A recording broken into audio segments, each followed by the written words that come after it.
My dear friends, good morning. आज हम class 8 के बच्चों को पढ़ाने जा रहे हैं what is usage of micro organism. Micro organism का क्या यूज है, माइक्रो ऑर्गेनिज्म किस तरह से हमारे लिए उपयोगी है। तो देखिए, अलग अलग पॉइंट में मैंने इस चीज़ को लिखा है। सबसे पहले मेकिंग, माइक्रो ऑर्गेनिज्म किन किन चीज़ों को बनाने में मदद करता है वो चीज़ हम बताने जा रहे हैं अपने बच्चे को।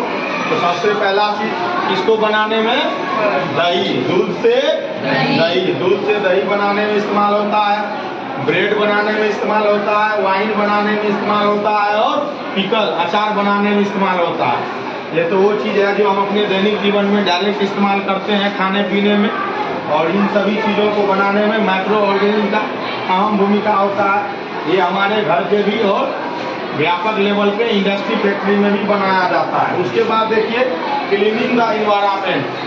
हमारे इन्वायरमेंट में जो सारी चीज़ें हैं उनको डिकम्पोज करके क्लीन करने में माइक्रो ऑर्गेनिज्म क्या करता है, मदद करता है। साथ ही साथ रिसाइकलिंग करने में, आप अपने परिवेश में, आप अपने एटमॉस्फेयर में बहुत सारी ऐसी चीज़ें देखते हैं जो रिसाइकलिंग होता है, जैसे सॉइल फर्टिलिटी रिसाइकलिंग होता है। चीज़ें जो नीचे जंगलों में गिरती है, पड़ती है, छोटे छोटे जीव जंतु जो है वो नीचे क्या करते हैं, गिर के मर जाते हैं। तो माइक्रोब्स के द्वारा ही वो क्या होता है, डिकम्पोज होता है, और डिकम्पोज होने के बाद ह्यूमस बनता है, सॉइल फर्टिलिटी बढ़ती है उससे। ये दोनों के दोनों चीज़ हो गया, इंक्रीजिंग सॉइल फर्टिलिटी, उससे सॉइल फर्टिलिटी भी बढ़ गया। उसके बाद एटमॉस्फेरिक नाइट्रोजन, आपको पता होगा कि एटमॉस्फेयर में जो नाइट्रोजन है N2 के रूप में वो प्लांट जो है इस्तेमाल नहीं करता है।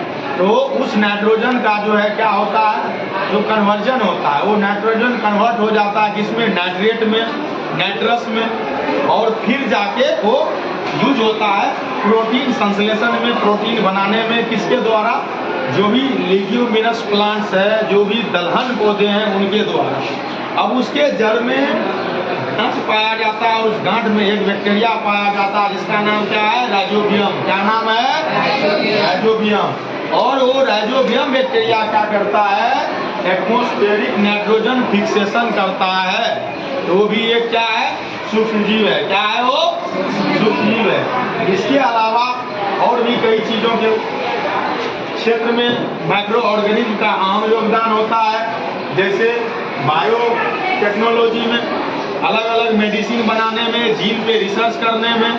जैसे कोरोना आया तो उस पर रिसर्च करके माइक्रो ऑर्गेनिज्म से मेडिसिन बनाने में।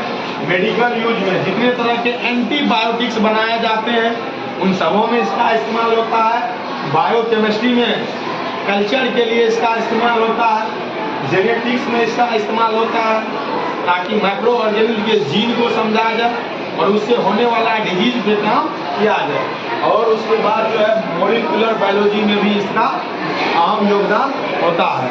ये वो सारे सेक्टर हैं जहाँ पे माइक्रो ऑर्गेनिज्म का यूजेज होता है, यहाँ पे माइक्रो ऑर्गेनिज्म अपना अहम भूमिका निभा पाता है।